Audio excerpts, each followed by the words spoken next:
Hi, my name is Elizabeth Moon, and this is my Back to School Night presentation for Honors English 2. Just a little bit about me. I got my undergrad degree at San Diego State and my credential at Sac State. A few years ago, I went back to school again and got my master's in teaching from Fresno State.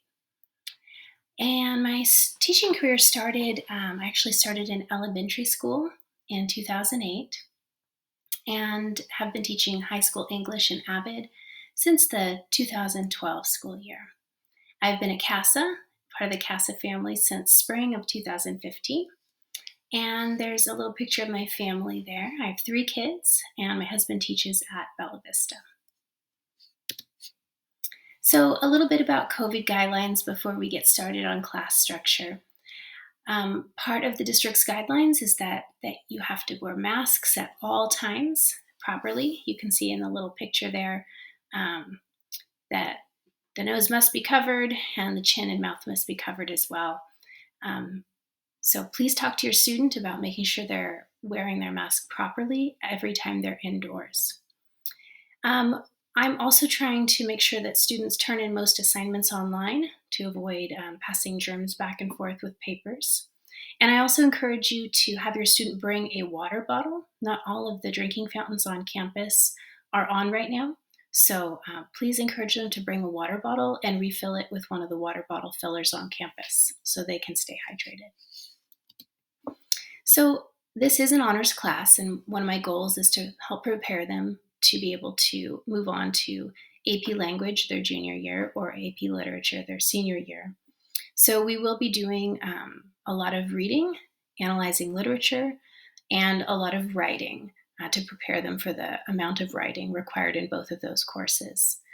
In terms of reading and what we'll analyze, we'll do short fiction, poetry, some nonfiction, play, and novels. We'll probably do Night and Lord of the Flies for novels, and the play will be A Midsummer Night's Dream by Shakespeare. In terms of writing, we'll definitely do a little bit of narrative, but we'll focus mostly on literary analysis and argument, since those are the 2 forms of writing they'll see in AP Lang and AP Lit. And then, of course, the standards ask that we also work on listening and speaking standards.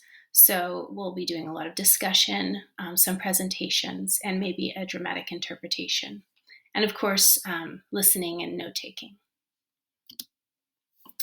We also work on vocabulary strategies, mostly from text, using context clues and roots and word parts to try and figure those words out. And we also do a fair amount of reflection, especially with independent reading, setting goals and reflecting on those goals to make sure that we're achieving our goals.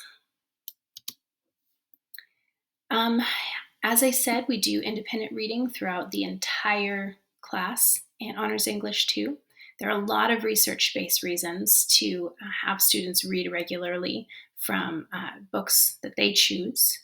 Reading increases intelligence, it improves vocabulary and writing ability, it increases empathy, reduces stress, and studies have shown that reading before bed improves sleep. So encourage your student, if they don't already have a habit of reading before bed, to consider taking that up.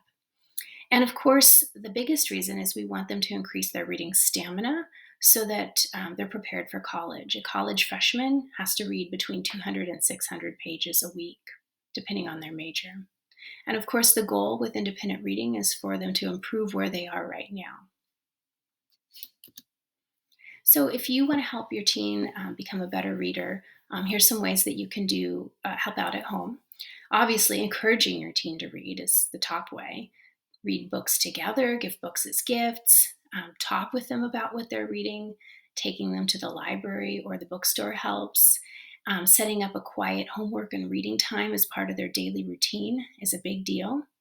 And if you really would like to, I don't know if this will be possible. In years past, I've invited parents to come in and give book talks at school. But if you're interested in talking about what you're reading and sharing with the students in my classes, I'm sure we can work something out either via Zoom or you could record a video.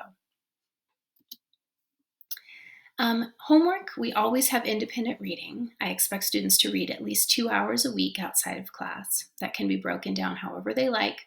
I encourage 30 minutes a night, 4 nights a week, and then as much as they can on the weekends to surpass that 2 hour requirement and challenge themselves a little bit more. But the minimum requirement is 2 hours a week. And then they'll need to finish any in class assignments that they didn't finish. Sometimes we'll have assigned reading, especially with novels. And then any projects or essays that didn't get finished in class will need to happen outside of class.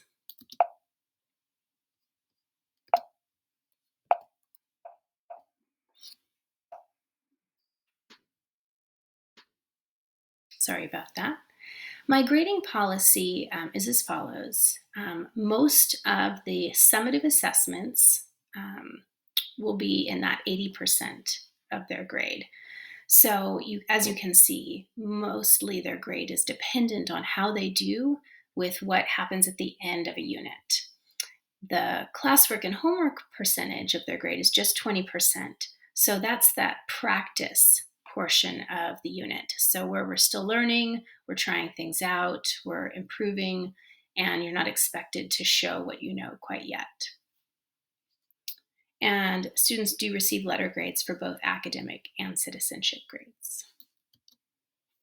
So my grading policy is that I don't accept late homework or classwork, anything that falls in that 20%, unless a student was absent or they have some other unique circumstance. So always encourage your student to talk to me about it, but just in general, I don't accept late homework or classwork. It becomes overwhelming to keep up with, and I want to put my focus on making sure I keep up with grading their writing and assessments so that I can give them timely feedback. If your student is caught cheating or plagiarizing, they do receive an automatic F on the assignment if I am confident that it was intentional plagiarism. So if they lift an entire essay from the internet and present it as their own, they know what they're doing, they know they're cheating. If it's accidental plagiarism, maybe they didn't cite a quote properly, then I take that as a teaching opportunity. They're sophomores and I want them to learn what plagiarism is rather than nail them for it. And if they're absent, if there was an assignment due when they're absent, that's due when they return. And the number of days that are absent is the number of days they have to make up missing work, up to 1 week. Most of my assignments are going to be on Google Classroom, and so those due dates will be readily available and easy to turn in at home. So if your student is absent, I encourage them to do their best to keep up with the class and turn in assignments on time. Please, I value open communication. Don't hesitate to email me. My email is there, elizabeth.moon@sanjuan.edu. If you have any questions or concerns, and of course, if we need to talk, we can either talk by phone or set up maybe a Zoom meeting appointment. I know the district is encouraging us not to have parents on campus. And if you have the means or the desire, you can certainly send donations. We always do need sticky notes, and this year I'm sure we'll need lots of disinfecting wipes and hand sanitizer and tissues. And if you have extra books laying around your house, I always like to add to my classroom library, especially current books and books that your adolescent would want to read. Maybe not those old classics because I have a whole bunch of those already. Thank you so much. And again, email me if you have any questions or need anything. Thank you.